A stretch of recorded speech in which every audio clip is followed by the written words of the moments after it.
Buenas tardes, compañeros. El día de hoy les voy a hablar de la sentencia de tutela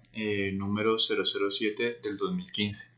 El magistrado ponente de esta sentencia es el doctor Jorge Iván Palacio Palacio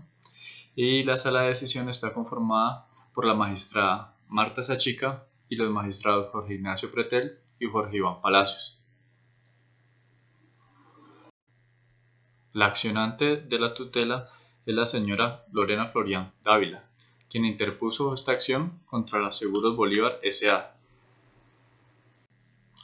La señora considera que se le están violando sus derechos fundamentales a la dignidad humana, a la vida, a la salud, a la igualdad, al mínimo vital y al debido proceso, a la integridad física y moral. Como los hechos jurídicamente relevantes, tenemos que la accionante nombrada por la Secretaría de Educación de Valledupar como docente en propiedad del área de primaria,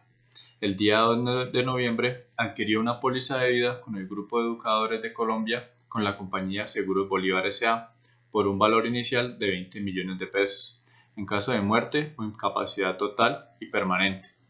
Durante el desempeño como docente se le calificó con una pérdida de su capacidad laboral del 95,45% de fecha 10 de mayo de 2013, debido a que padecía disfonía, laringofaringitis crónica y un quiste en la laringe. Esto le impedía desempeñarse, obviamente, en su labor como profesora, ya que necesitaba usar de su voz y estas afecciones se lo impedían totalmente. Por medio de resolución número 0014 del 54 del 4 de junio de 2013, la señora Lorena Ávila fue retirada del servicio como docente. Al ser despedida y no estar laborando, la accionante presentó reclamación formal ante la aseguradora. Sin embargo, el pago fue objetado por la entidad el día 22 de noviembre de 2013, argumentando que se había podido determinar que la enfermedad por la que se reclama la incapacidad en forma parcial y no total para desempeñar cualquier labor remunerativa, por lo que no procedía el pago solicitado.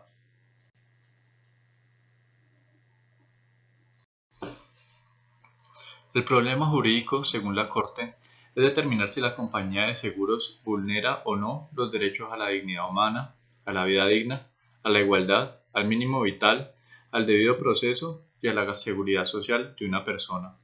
al negarse a hacer efectivas las pólizas de seguro de vida por el riesgo de incapacidad total y permanente que amparaba la obligación adquirida por una persona, argumentando que la incapacidad que presenta la accionante constituye una incapacidad parcial y no total que le impidan desempeñar cualquier trabajo remunerativo. Dentro de las decisiones judiciales que son objeto de revisión, tenemos la sentencia de primera instancia, fallo proferido el 27 de febrero de 2014 por el Juzgado Octavo Civil Municipal de Valledupar. Dice que no tutela los derechos fundamentales con el argumento de que existen otros medios de defensa judicial y en el caso de la señora Lorena no se encuentra cobijado por la norma constitucional y el mecanismo que debió utilizar era la vía ordinaria. La accionante, mediante impugnación por escrito del 5 de marzo de 2014, impugna la decisión solicitando que se revoque el fallo de primera instancia y que en su lugar se amparen sus derechos fundamentales, ya que se está ante un perjuicio irremediable por su estado de incapacidad. En consecuencia, solicita que se ordene a Seguros Bolívar hacer efectiva la póliza de seguro de vida y pagar el valor asegurado. En la sentencia de segunda instancia, el Juzgado Primero de Civil del Circuito de Valledupar, mediante fallo del 21 de abril de 2014, confirma la decisión del Juzgado Octavo de Civil de la misma ciudad y considera que el accionante definitivamente no agotó los medios judiciales ordinarios.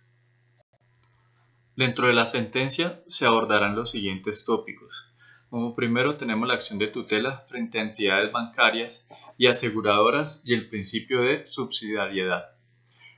Por segunda parte tenemos la protección especial a personas discapacitadas o disminuidas físicamente y su derecho fundamental al mínimo vital. Como tercera parte abordaremos la libertad contractual y finalmente se abordará el caso en concreto.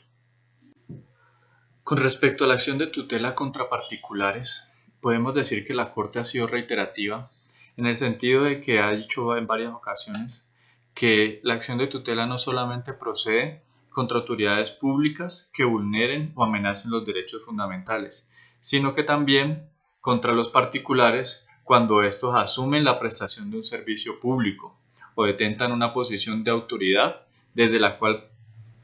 se puede dar un desequilibrio a una relación que en principio debería ser de igualdad. Entonces, desde esa perspectiva, en razón del riesgo inherente que existe del ejercicio de poder de ciertos particulares frente al principio de igualdad, el ordenamiento jurídico ha decidido establecer 3 eventos en los que procede la acción de tutela. Estos son, primero, cuando se encarguen de la prestación de un servicio público; segundo, cuando en su conducta afecten grave y directamente el interés colectivo; y por último, cuando el solicitante se encuentre en estado de subordinación o indefensión respecto de quienes amenazan o lesionan sus derechos fundamentales. En este mismo orden de ideas, entonces, la doctrina constitucional sostiene pacíficamente que la tutela procede contra las entidades del sistema financiero, por ende aseguradoras, así sean de naturaleza privada. ¿Por qué? Porque desarrollan una actividad de interés público primero y ante ellas los usuarios se encuentran en estado de indefensión.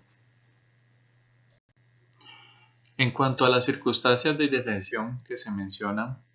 la Corte expresa que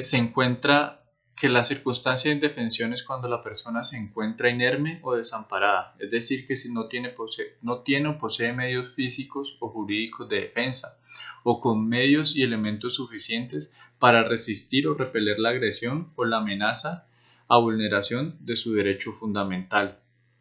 Cuando hablamos que carece de defensa, debemos entender que es la posibilidad de una respuesta efectiva ante la violación o amenaza de los mismos. Por eso la Corte considera que a pesar de que la señora tenía otros medios para hacer efectivo su derecho del pago, el medio idóneo es la tutela, ya que en estos momentos la señora se encontraba sin trabajo y utilizar otra vía significaría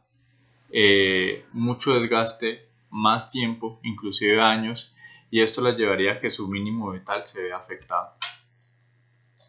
Con respecto a la protección especial a las personas discapacitadas o disminuidas físicamente y el derecho fundamental al mínimo vital, se reitera jurisprudencia que se presentan 2 dimensiones de desarrollo. Una dimensión positiva, que habla directamente de la obligación que hay a cargo del Estado y excepcionalmente de los particulares de suministrar a la persona que se encuentra en un estado de capacidad o debilidad manifiesta las protecciones necesarias e indispensables para sobrevivir dignamente y evitar así su degradación o aniquilamiento como ser humano, con lo cual se puedan mantener unas condiciones mínimas de vida digna. Y también tiene una dimensión negativa en la cual se establece un límite mínimo de condiciones dignas y humanas que todo ser humano merece. Cuando una persona discapacitada ve afectado su derecho al mínimo vital y a su vez le resulta imposible de protegerlo, la acción de tutela surge como el mecanismo definitivo y adecuado para ello, a pesar de la existencia de otros medios judiciales ordinarios. También se ha señalado que el concepto de mínimo vital no se reduce simplemente a una perspectiva cuantitativa, sino que también es cualitativa, ya que su contenido depende de las condiciones particulares de cada persona. Entonces, así este derecho no es necesariamente equivalente a decir que el mínimo vital es un salario mínimo legal vigente, sino que depende también del entorno personal y familiar de cada persona. Ahora entraremos a analizar el caso en concreto como tal. Hay que señalar que en este caso el demandado definitivamente presta un servicio público y que en este caso la señora Lorena no se encuentra en un plano de igualdad con respecto a la compañía, porque es esta la que fija en buena medida los requisitos y condiciones de los créditos, tasas de intereses, sistemas de amortización, etc. Debemos destacar que debido al estado de indefensión y la gran incapacidad, que es superior al 90%, la amenaza de un perjuicio irremediable es obviamente inminente. Por el lazo de tiempo tan corto desde el despido con el dinero del seguro, la actora podría sobrellevar al menos provisionalmente sus necesidades mientras se le reconoce una pensión de invalidez. Y a pesar de que el accionante pueda contar con otros medios de defensa judicial para hacer valer sus derechos, como lo es el proceso ordinario de responsabilidad civil contractual, hay que tener en cuenta que el tiempo que puede tardar ese litigio podría ser incluso de años, y las contingencias inmediatas de su imposibilidad laboral, el retiro del servicio, y en vista de que la persona es una persona de especial protección constitucional, esta opción no sería la más eficaz, sino contrario a lo que ocurre con la acción de tutela, que es un mecanismo más ágil, efectivo y que no genera tantos traumatismos para la actora. Además de todo esto, la Corte considera que con el actuar de la compañía aseguradora vulnera los derechos fundamentales de la señora Lorena al negarle el pago de la póliza con el único argumento de que la pérdida de capacidad laboral del 95,45 no es una disminución total, sino meramente una disminución parcial, y que ella podría desempeñarse laboralmente en otras áreas sin ningún problema. Entonces, claramente aquí se ve que se está menguando el mínimo vital porque la accionante quedó desempleada por su incapacidad para laborar y no contaba con un sustento diferente a su salario. Y la aseguradora no dio cuenta de eso, sino que por el contrario ha mostrado indiferencia total ante un sujeto de especial protección constitucional. En consecuencia de todo lo expuesto anteriormente,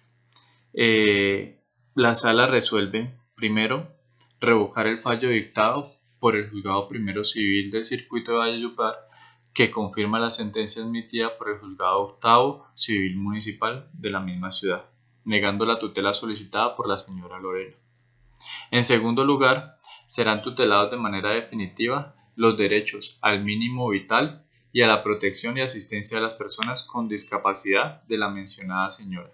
Y se ordena a Seguros Bolívar, por medio de su representante legal,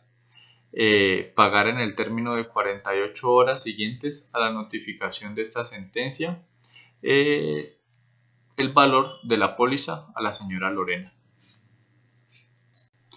Muchas gracias y hasta luego.